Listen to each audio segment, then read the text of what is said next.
평안하십니까? 삶의 지혜와 영적인 깊이를 탐구하는 시간입니다.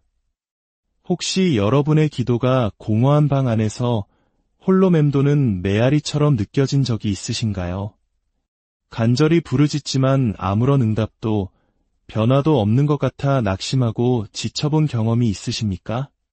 많은 신실한 그리스도인들이 바로 이 문제로 좌절감을 느낍니다. 기도의 능력을 믿지만 어떻게 기도해야 할지, 왜 내 기도는 응답받지 못하는지 알지 못해 힘들어합니다. 오늘 우리는 이 문제에 대한 놀라운 열쇠를 주님께서 직접 가르쳐 주신 기도, 바로 주기도문 안에서 발견하고자 합니다.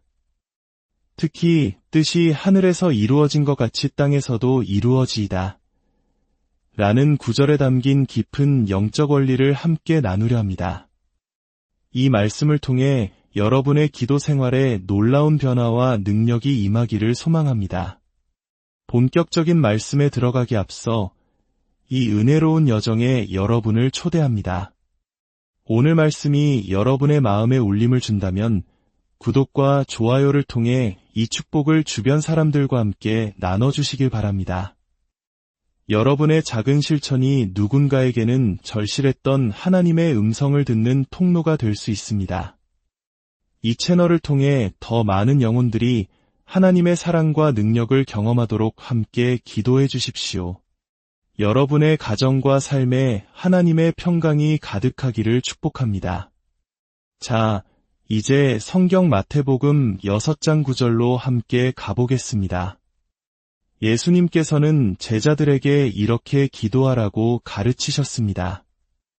이것은 단순한 주문이나 형식적인 말이 아닙니다. 기도의 본질과 능력을 여는 완벽한 설계도와 같습니다. 먼저 우리가 기억해야 할 가장 중요한 사실이 있습니다. 우리의 모든 사역과 말의 힘은 기도 생활에서 비롯된다는 것입니다. 기도 생활이 없는 사람의 말에는 힘이 실리지 않습니다. 기도의 자리에서 하나님과의 깊은 교제를 통해 얻은 권위가 없다면 우리가 전하는 가르침은 그저 지식의 나열에 불과할 뿐입니다. 우리는 기도의 자리에서부터 말해야 합니다. 예수님께서 가르쳐 주신 기도는 두 가지 핵심적인 계시를 담고 있습니다. 첫째, 이 기도는 우리에게 따라야 할 패턴과 지침을 제공합니다.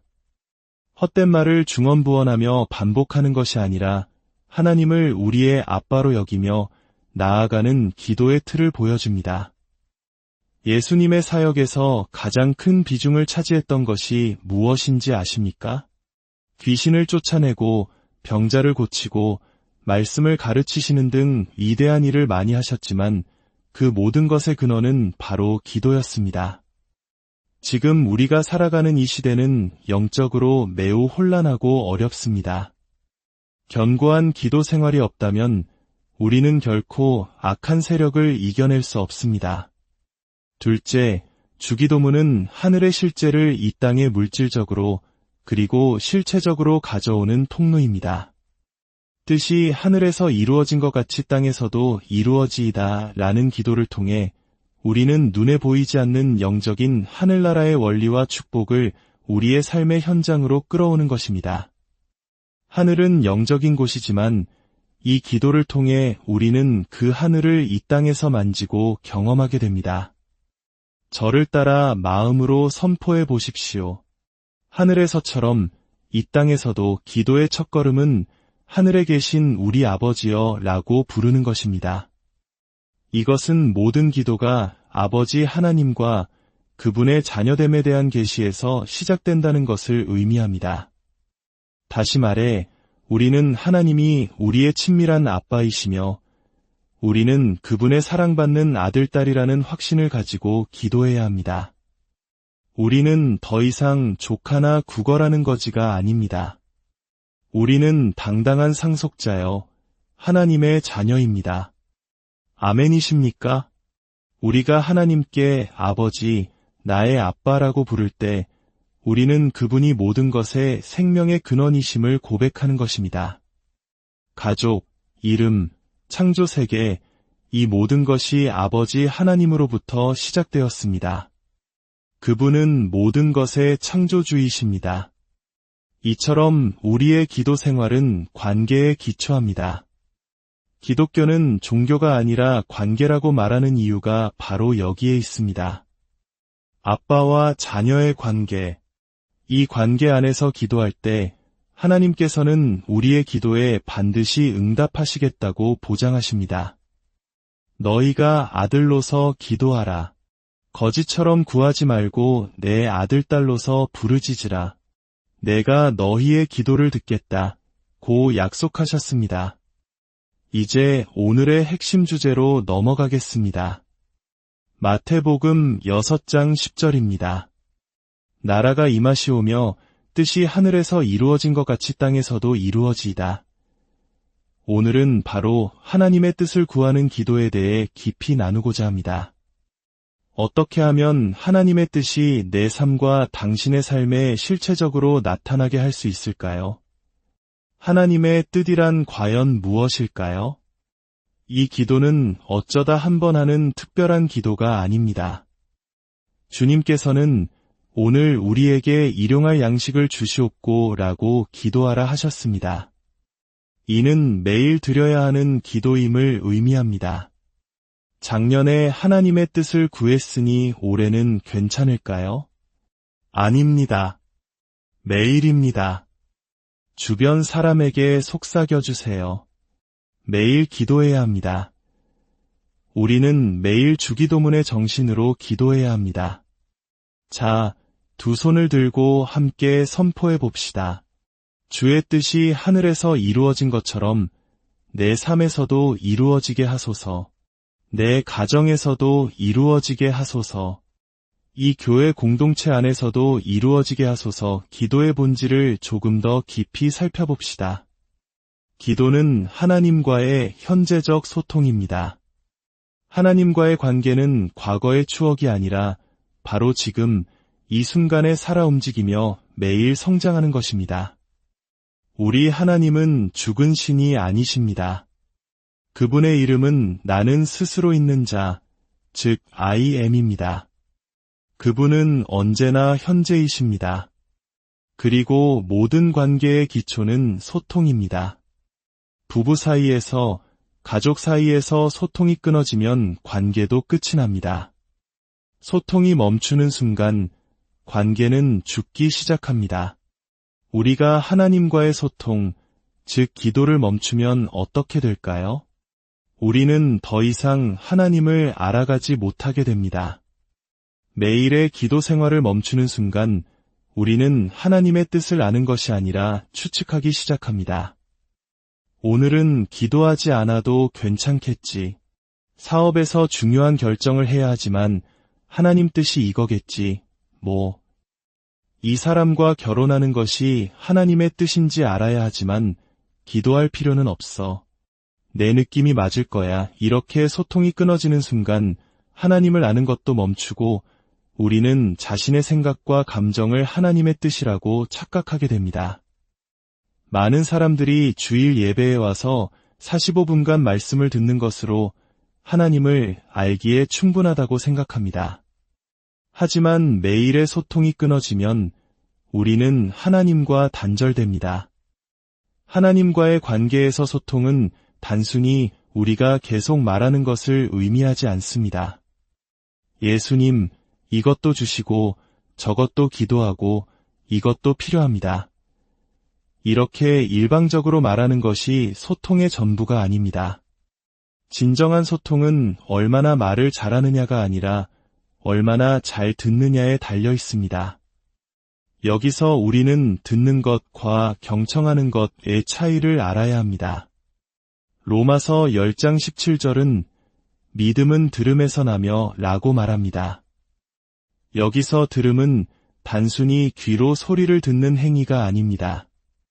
온전히 집중하여 마음으로 받아들이는 경청을 의미합니다. 설교 말씀을 들을 때 온전히 집중하여 그 말씀을 경청할 때 믿음이 우리 영혼에 들어오는 것입니다. 하나님께서 말씀하실 때 그분은 우리의 온전한 집중을 요구하십니다.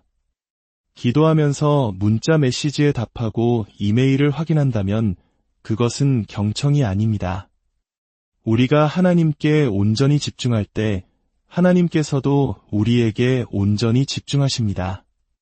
하나님은 우상이 아니며 사람이 아니십니다. 그분은 전능하신 하나님이십니다. 그분은 말씀하십니다. 내가 내 앞에 나올 때 나는 너의 온전한 집중을 원한다. 그러면 내가 너의 기도에 응답할 것을 보장하겠다. 그렇다면 무엇이 하나님의 귀를 사로잡을까요? 무엇이 하나님으로 하여금 잠깐만 내가 저 아들, 저 딸이 하는 기도를 들어봐야겠다라고 하시게 만들까요? 첫째는 회개입니다. 만약 우리 삶에 불의나 죄, 용서하지 못하는 마음과 같은 것들이 있다면 시간을 낭비하지 마십시오. 그런 상태로 하나님 앞에 나아가 응답을 기대할 수 없습니다. 그러나 우리가 아빠 아버지 앞에 나아가 그분을 찬양하고 경배하며 하나님, 제가 알게 지은 죄, 모르게 지은 죄를 모두 회개합니다. 예수님의 보혈로 저의 몸과 영혼을 깨끗하게 씻어주시고 모든 불의를 제거하여 주시옵소서라고 진심으로 고백할 때 하나님께서는 하늘의 귀가 열렸다. 내가 너의 회개하는 마음을 보니 이제 온전히 너에게 집중하겠다고 말씀하십니다. 어제 아내에게 상처를 주고 자녀들을 저주해놓고 오늘 아무 일 없다는 듯이 성전에 나와 기도 응답이 없다고 불평하십니까? 먼저 회개하십시오. 둘째는 의로움입니다. 잠언 15장 29절은 말합니다. 여호와는 악인을 멀리하시고 의인의 기도를 들으시느니라. 여기서 하나님은 의인의 기도를 그냥 듣는 것이 아니라 온전히 집중하여 경청하십니다. 의인이란 누구일까요? 의롭다는 것은 하나님과 그분의 말씀에 온전히 순종하고 복종하는 상태를 의미합니다. 완벽하다는 뜻이 아닙니다.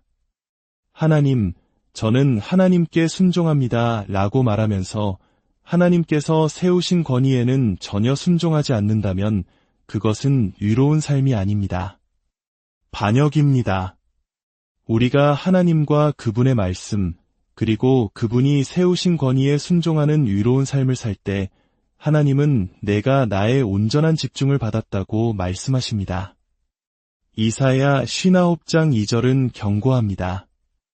오직 너희 죄악이 너희와 너희 하나님 사이를 갈라놓았고 너희 죄가 그의 얼굴을 가리어서 너희에게서 듣지 않으시게 함이니라. 얼마나 많은 사람들이 회개하지 않은 채 몇 시간이고 기도하며 시간을 낭비하는지 모릅니다. 우리가 매일 하나님의 임재 가운데 나아가기 위해서는 죄의 문제를 해결해야 합니다. 이것이 바로 주기도문에 우리가 우리에게 죄 지은 자를 사하여 준 것 같이 우리 죄를 사하여 주시옵고 라는 부분이 포함된 이유입니다. 자, 이제 이 두 가지 회개와 의로움의 토대 위에서 하나님의 뜻을 구하는 기도로 나아갑시다. 뜻이 하늘에서 이루어진 것 같이 땅에서도 이루어지이다. 이 구절의 첫 번째 계시는 이것입니다.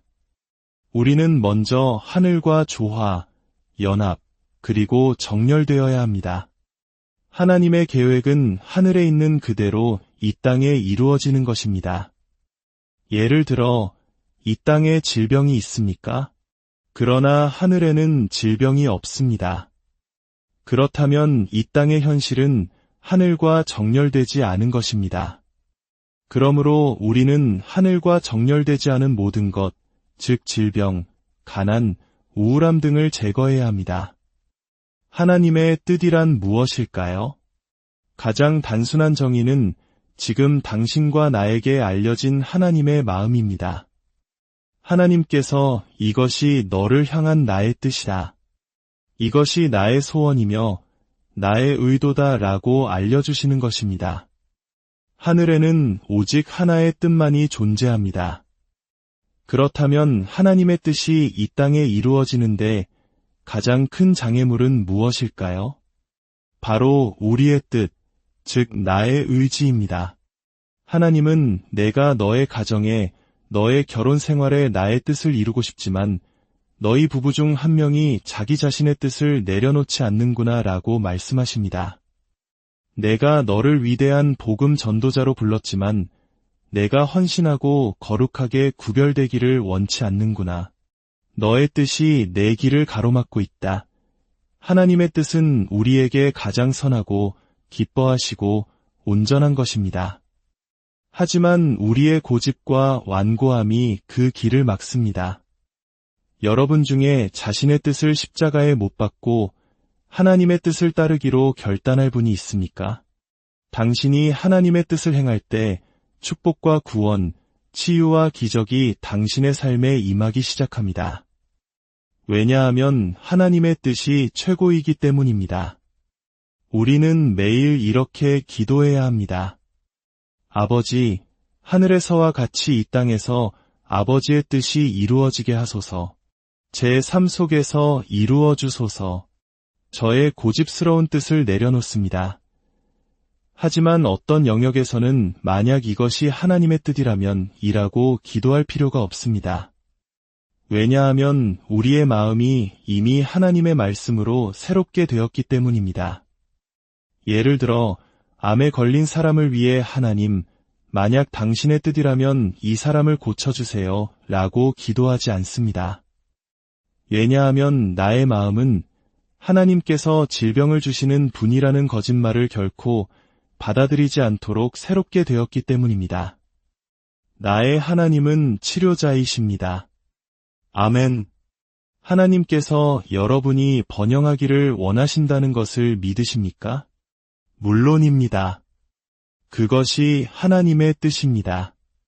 그렇다면 왜 우리는 하나님께서 저를 겸손하게 하시려고 이 병을 주셨나 봐요 와 같은 말을 합니까? 그것은 하나님의 뜻을 오해하는 것입니다. 하나님의 뜻은 이미 그분의 말씀인 성경에 기록되어 있습니다. 말씀을 모르면 그분의 뜻도 알 수 없습니다. 그러니 주님, 만약 당신의 뜻이라면 과 같은 종교적인 기도를 멈추십시오. 하나님의 뜻은 당신이 치유받고 번영하며 머리가 되고 꼬리가 되지 않는 것입니다. 이제 하나님의 뜻을 우리 삶에 풀어놓는 구체적인 방법을 알려드리겠습니다. 첫째, 하나님의 뜻을 알아야 합니다. 둘째, 그 뜻 안에 거해야 합니다. 많은 사람들이 하나님의 뜻을 알지만 여전히 자기 뜻대로 살아갑니다. 셋째, 그 뜻을 시행해야 합니다. 자, 이제 말로만 하지 말고 하나님의 뜻을 함께 시행해 봅시다. 지금 이 음성을 듣고 계신 여러분, 만약 당신의 삶에 용서하지 못하는 마음 때문에 비롯된 관절염으로 고통받고 있다면 이제 그 고통을 끝낼 시간입니다. 만약 당신의 몸에 혹이나 종양이 있다면 하늘에는 그런 것이 존재하지 않습니다. 만약 당신이 질병으로 신음하고 있다면 예수 그리스도께서 십자가에서 이미 당신의 치유를 위한 값을 치르셨습니다. 이제 있는 그 자리에서 두 손을 들고 저를 따라 기도합시다. 아버지 하나님, 당신은 나의 아빠이십니다. 나는 당신의 아들이며 딸입니다.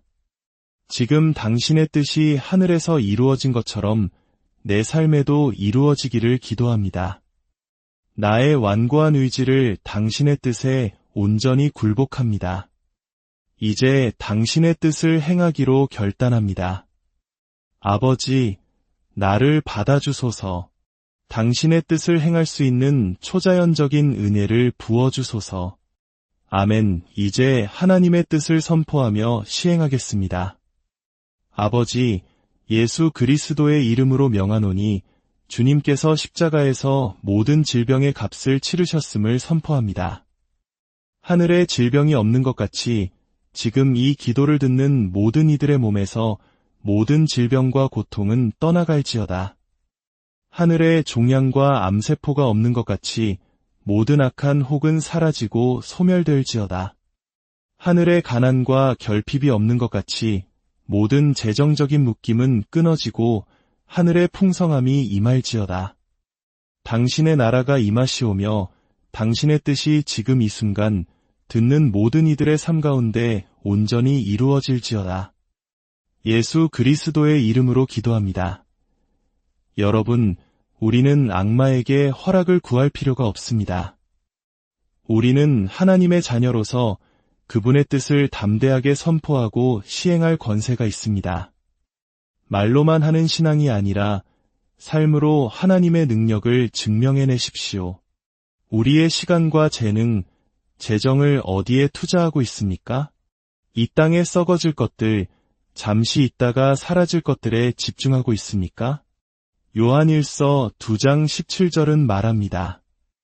이 세상도 그 정욕도 지나가되 오직 하나님의 뜻을 행하는 자는 영원히 거하느니라. 기도는 영원한 것입니다.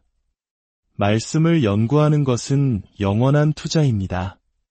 영혼을 구원하는 것은 영원한 가치가 있습니다. 여러분의 모든 결정이 영원이라는 관점에서 이루어지기를 축복합니다. 당신이 하나님의 뜻을 행할 때 당신의 결혼 생활은 영원한 가치를 지니게 될 것입니다. 당신의 사업은 영원한 영향력을 미치게 될 것입니다. 오늘 말씀을 기억하십시오.